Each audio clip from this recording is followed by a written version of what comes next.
कि आप अमित शाह को भी जानते हैं, जेल याफ्ता हैं, तड़ी पार हुए थे, तो उन्हें तो लगता है कि उनका भाई जेल में गया है। और इसी तरीके से और भी लोग हैं, चाहे वो योगी आदित्यनाथ क्यों ना हो, उनके खिलाफ कितने सारे क्रिमिनल। तो ये एक ही थाली के चट्टे बट्टे लिखने लगते हैं इनको, कि जिसके खिलाफ केस होता है हम सब जानते हैं। गृह मंत्री रहने लायक था भी नहीं है आदमी पहले से, आज भी नहीं है। पता नहीं क्यों जबरदस्ती हम लोग वोट दे करके किसी को सर पे बिठा लेते हैं, जैसे मोदी है, शाह है, इन लोगों को। अब इसमें अगर थोड़ी सी भी अमित शाह में अगर अकल होती तो ये कानून और संविधान का साथ देता और तरीके से बात करता, तरीके से सपोर्ट करता। लेकिन हो सकता है कि अमित शाह का घर का पैसा लगा हो इस चैनल में, इसलिए इस तरीके से बौखलाहट दिख रही है। ये बख्शी जो है, ये उस पर धब्बा है काला, बहुत बड़ा। उसका कारण ये है कि मेजर जनरल, ठीक है ये रिटायर हो चुके हैं, अपना नाम के आगे मेजर जनरल लगाना इनका अधिकार है, सर पे टोपी फौजी लगा करके ये जा करके जंतर मंतर से लेके कहीं भी अपना विरोध कर सकते हैं। लेकिन जिस तरीके का इनका बर्ताव है, जिस तरीके का ये बर्ताव है, जिस तरीके से चीखा चिल्ली करके पागल की तरह बोलते हैं, ये जो है ये इनकी मानसिक असंतुलनता का एक प्रतीक है। मुझे लगता है कि इनका दिमाग जो है वो मेंटल हॉस्पिटल में चेक कराना चाहिए, क्योंकि अगर ये सही मायने में फौजी है तो ये भारत का साथ देगा, भारत के संविधान कानून का साथ देगा, और ना कि इस तरीके की भाषा बोलेगा कि ये भारत है, इसको तुम लोग चीन बना रहे हो और पाकिस्तान बना रहे हो। हकीकत मान के चलिए कि ये व्यक्ति असंतुलित मानसिक परिस्थिति से गुजर रहा है। आप इनकी जो ये विरोध करने वाले, प्रदर्शन करने वाले लोग हैं, वहाँ जा कर के आप खाली इनको ये पूछ लो कि अर्नब गोस्वामी कि कितने चैनल हैं, तो जवाब नहीं दे पाएंगे। उन्हें यही नहीं पता होगा कि 2 चैनल हैं। वो जाकर के सिर्फ पूछता है भारत करता रहेंगे। लेकिन हाँ भैया अर्नब अब बताता है भारत कि बेटा तुम जेल में हो, वहीं ठीक हो, लेकिन अगर तुम निर्दोष हो तो बाहर आ जाना, कोई दिक्कत नहीं, फिर चीखना चिल्लाना। लेकिन अगर तुम दोषी हो तो 10 साल तक की सजा के लिए तैयार। देखिए, लांछन तो नहीं लगाया जा रहा है। अर्नब गोस्वामी मेरे मित्र हैं, कई सालों से मैं उनके साथ डिबेट्स, उनके साथ बैठ के रिपब्लिक टीवी और रिपब्लिक भारत पे करता आया हूं। तो मैं इस बात को बहुत भली भांति समझता हूं कि उनका अपना एक तरीका है डिबेट करने का, जो हज़ारों लाखों लोगों को पसंद नहीं भी आता, लेकिन हज़ारों लाखों लोगों को पसंद भी आता है। वो एक अलग बात है। यहाँ जो बात हो रही है वो हो रही है 2018 के वर्ष में, जो अन्वय नायक इंटीरियर डिज़ाइनर और आर्किटेक्ट था, जिसके सुसाइड नोट में उसकी और उसकी माताजी के सुसाइड के अंदर जो उसने लिखा है कि 3 लोगों का नाम लिया है, पैसे बताएं और जिम्मेदारी दी है कि इन लोगों की वजह से मैं सुसाइड कर रहा हूँ, मेरी माँ सुसाइड कर रही है। मामला उस चीज़ पे है, ना कि राजनीतिक तूल पे कि किस तरीके की वो डिबेट होती है या किस तरीके का चैनल है। दोनों बातें अलग हैं दोस्तों, ये मेरा क्लियर मानना है। अब आ जाते हैं मुद्दे पे कि जिस तरीके से उनको अरेस्ट किया गया और जो मामला, पहली बात तो ये है कि मामला जो है वो अबेटमेंट ऑफ सुसाइड का है, जिसमें धारा 306 जो है इंडियन पीनल कोड की वो लगी हुई है। और उसके हिसाब से ये भी याद रखा जाए कि ये फडणवीस भारतीय जनता पार्टी के जब चीफ मिनिस्टर हुआ करते थे महाराष्ट्र के, उस समय का ये केस है, ना कि कोई कल पैदा किया गया है। दूसरी बात यह है कि उसमें पहले एक ज़माने में कहा गया था, 2018 में जब ये केस हुआ था, तो उसके बाद तहकीकात की गई और उसके बाद पुलिस ने क्लोजर समरी भर दी कि भाई इसमें कोई एविडेंस नहीं है, और कोर्ट ने उस चीज़ को मान लिया। खैर, बाकी सारी बातें हम लोग जानते हैं, टीवी देखते रहते हैं, न्यूज़ पढ़ते रहते हैं, लेकिन मेन चीज़ ये है कि जिस तरीके से उनको अरेस्ट किया गया, बिल्कुल सही किया गया। अब भाई किसी भी अक्यूज्ड को जब आप अरेस्ट करने जाते हैं, उदाहरण के तौर पे मेरे ही घर पे अगर पुलिस आके मुझसे कहती है कि भाई चलिए आपको हम अरेस्ट कर रहे हैं, तो मुझे जाना चाहिए। मुझे थोड़ा सा सवाल जवाब मैं करूंगा, भाई क्यों, किस मामले में, ये बड़ी नॉर्मल बात है। लेकिन उसके बाद जब पुलिस मुझे लेने आई है और जबकि मुझे पता है किस बारे में है, केस मुझे मालूम है, तो मुझे पुलिस स्टेशन जाना चाहिए। अर्नब गोस्वामी का अगर आप वो जो वीडियो चाहे पुलिस का देखें चाहे उनकी फैमिली द्वारा बनाया गया हुआ देखें, अगर आप वो देखते हैं तो उसमें बड़ा साफ दिख रहा है कि अर्नब गोस्वामी जो है वो जाना नहीं चाहते हैं। ये सबसे पहला गलत कदम था मेरे मित्र अर्नब का कि उन्होंने कानूनी कार्रवाई में विघ्न डाला।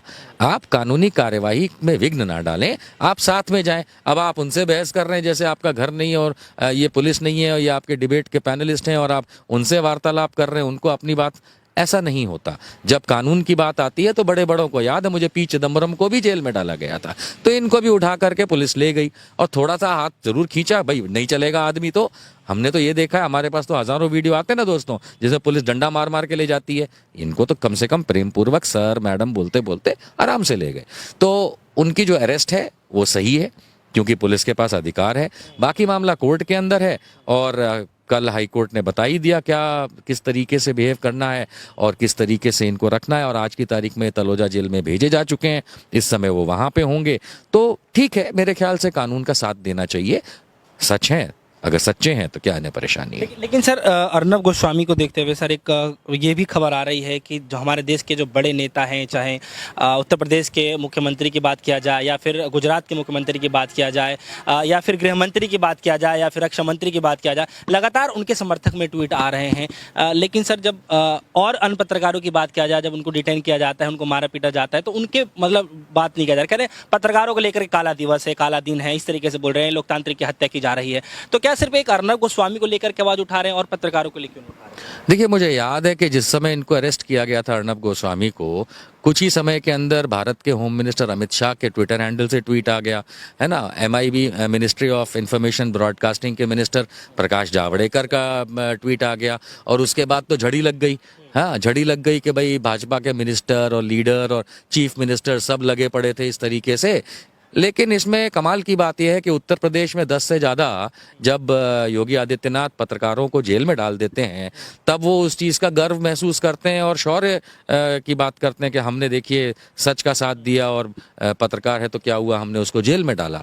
आपको याद होगा कि लॉकडाउन के टाइम पे सुधीर चौधरी ने, जी न्यूज़ वाले ने, वो जो तिहाड़ी है, उसने किस तरीके से बदनामी करने की और लोगों को परेशान करने की कोशिश करी थी, आप सब जानते हैं। तब तो इनकी चोंच नहीं खुली उसके खिलाफ। लेकिन जस्ट बिकॉज महाराष्ट्र में इस समय नॉन बीजेपी सरकार है, गैर बीजेपी सरकार है, जबकि ये मामला बीजेपी सरकार के समय का है, तो इन बड़े बड़े नेताओं को, बड़ी ऊपर पोजीशन पे बैठे लोगों को इस तरीके से एक व्यक्ति जो कि ये माना गया है कि एक्यूज्ड है और इस समय जेल में भी है, उसका साथ देना, ये पहली बात तो शोभा नहीं देता, लेकिन दूसरी बात वो लोग ज़रूर देंगे क्योंकि आप अमित शाह को भी जानते हैं, जेल याफ्ता हैं, तड़ी पार हुए थे, तो उन्हें तो लगता है कि उनका भाई जेल में गया है। और इसी तरीके से और भी लोग हैं, चाहे वो योगी आदित्यनाथ क्यों ना हो, उनके खिलाफ कितने सारे क्रिमिनल। तो ये एक ही थाली के चट्टे बट्टे लिखने लगते हैं इनको कि जिसके खिलाफ केस होता है, हम सब जानते हैं कि भारतीय जनता पार्टी जिसके खिलाफ बड़े बड़े केस होते हैं उसमें अपनी पार्टी में लेके, कहते हैं ना, वो वॉशिंग मशीन में डाल के वाइट वॉश करने की कोशिश। तो उन सबको यही लगा कि ये तो हमारी बिरादरी का है, जिसके खिलाफ केस होते हैं, जेल जाता है, तो इसका साथ दो। वो बात और है कि रिपब्लिक टीवी के अंदर मेरे ख्याल से कहीं ना कहीं भारतीय जनता पार्टी का पैसा लगा हुआ है। जनरल GD बख्शी जी भी आ रहे हैं जंतर मंतर पे, वो भी लगातार उनके मतलब समर्थन में आ रहे हैं, बोल रहे हैं देश के मतलब खतरा है, इस तरीके से बोल रहे हैं, हिंदुत्व को कहीं ना कहीं खतरा पहुंचाने की बात की जा रही है। सामने फिर कंगना रनौत भी उतर रही हैं, तो बड़े लोग उतर रहे हैं। इससे मतलब देश उनको काफ़ी फॉलो करते हैं, देश की जनता फॉलो करती है। इससे सर क्या मैसेज आने वाला है अगर JD बख्शी जी की बात किया जाए तो? देखिए, पहले मैं कंगना रनावत का कह दूं कि उन्होंने अपना कद बहुत छोटा कर लिया है, वो बड़ी नहीं रही हैं। एक ज़माने में बहुत अच्छी अदाकारा होती थी, हम सब पसंद किया करते थे, लेकिन जिस तरीके से अभी हाल के समय में उन्होंने जिस तरीके की बदतमीज़ी भारत की पुलिस, चाहे किसी भी राज्य की हो, और सरकारों के खिलाफ, एक होता है, मैं भी विरोध में बोलता हूँ, मैं खुद मोदी विरोध में बोलता हूँ, लेकिन मैं बदतमीज़ी नहीं करता। और जिस तरीके से कंगना रनावत ने बदतमीज़ी करी, मेरे ख्याल से उनका कद इतना छोटा हो गया है कि अब उनको आगे डिस्कस करना ये मेरी तौहीन है। बात ज़रूर आती है major general retired GD Bakshi की, तो मेरे ख्याल से मैंने बहुत सारे डिबेट किए उनके साथ, मैं पैनल पे साथ में बैठा हूँ और बहुत सारा झगड़ा फसाद हुआ है। मेरे को ऐसा लगता है कि भारत में जो ओलिव कहा जाता है, ओलिव मतलब जो यूनिफॉर्म का कलर होता है आर्मी का, ये बख्शी जो है ये उस पर धब्बा है, काला, बहुत बड़ा। उसका कारण ये है कि मेजर जनरल, ठीक है, ये रिटायर हो चुके हैं, अपना नाम के आगे मेजर जनरल लगाना इनका अधिकार है, सर पे टोपी फौजी लगा करके ये जा करके जंतर मंतर से लेके कहीं भी अपना विरोध कर सकते हैं, लेकिन जिस तरीके का इनका बर्ताव है, जिस तरीके का ये बर्ताव है, जिस तरीके से चीखा चिल्ली करके पागल की तरह बोलते हैं, ये जो है ये इनकी मानसिक असंतुलनता का एक प्रतीक है। मुझे लगता है कि इनका दिमाग जो है वो मेंटल हॉस्पिटल में चेक कराना चाहिए, क्योंकि अगर ये सही मायने में फौजी है तो ये भारत का साथ देगा, भारत के संविधान कानून का साथ देगा, और ना कि इस तरीके की भाषा बोलेगा कि ये भारत है, इसको तुम लोग चीन बना रहे हो और पाकिस्तान बना रहे हो। हकीकत मान के चलिए कि ये व्यक्ति असंतुलित मानसिक परिस्थिति से गुजर रहा है। देश के गृह मंत्री ही जब समर्थक में आ जा रहे हैं तो और लोगों से क्या उम्मीद लगाई जा सकती अब ये तो भारत की कमनसीबी है कि जो देश का गृह मंत्री है वो कपिल मिश्रा और अनुराग ठाकुर के सामने तो कदम उठाने से रहा, और जस्ट बिकॉज ये उद्धव ठाकरे की सरकार के तहत कदम उठाया गया है तो इन्हें बड़ी परेशानी है। गृह मंत्री रहने लायक था भी नहीं है आदमी पहले से, आज भी नहीं है।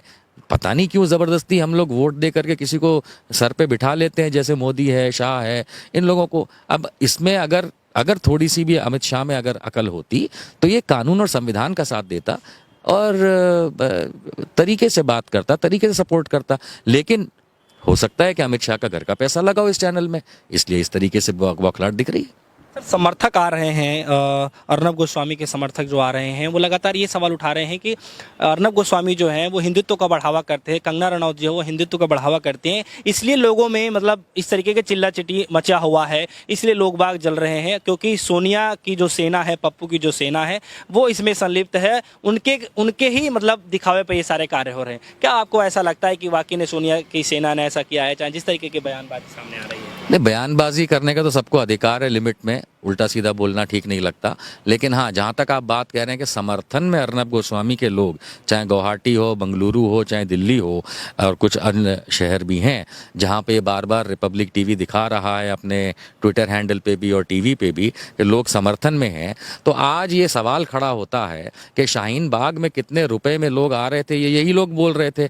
अब सवाल उठता है कि क्या ये लोग 50-50 रुपए और एक एक सैंडविच या एक एक वड़ा पाव में लोगों को लेके आ रहे हैं? मुझे तो लगता है क्योंकि इस समय खिसियानी बिल्ली खंबा नोचे, ये जरूर पैसा खर्च करके लोगों को इकट्ठा करते हैं जैसे चुनावी रैलियों में किया जाता है। बाकी मैं आपसे दरखास्त करूंगा, आप सबसे दरखास्त करूंगा, आप इनकी जो ये विरोध करने वाले, प्रदर्शन करने वाले लोग हैं, वहां जाकर के आप खाली इनको ये पूछ लो कि अर्नब गोस्वामी कि कितने चैनल हैं, तो ये जवाब नहीं दे पाएंगे। उन्हें यही नहीं पता होगा कि 2 चैनल हैं। वो जाकर के सिर्फ पूछता है भारत करता रहेंगे। लेकिन हाँ भैया अर्नब, अब बताता है भारत कि बेटा तुम जेल में हो, वहीं ठीक हो, लेकिन अगर तुम निर्दोष हो तो बाहर आ जाना, कोई दिक्कत नहीं, फिर चीखना चिल्लाना। लेकिन अगर तुम दोषी हो तो 10 साल तक की सजा के लिए तैयार भी रहना।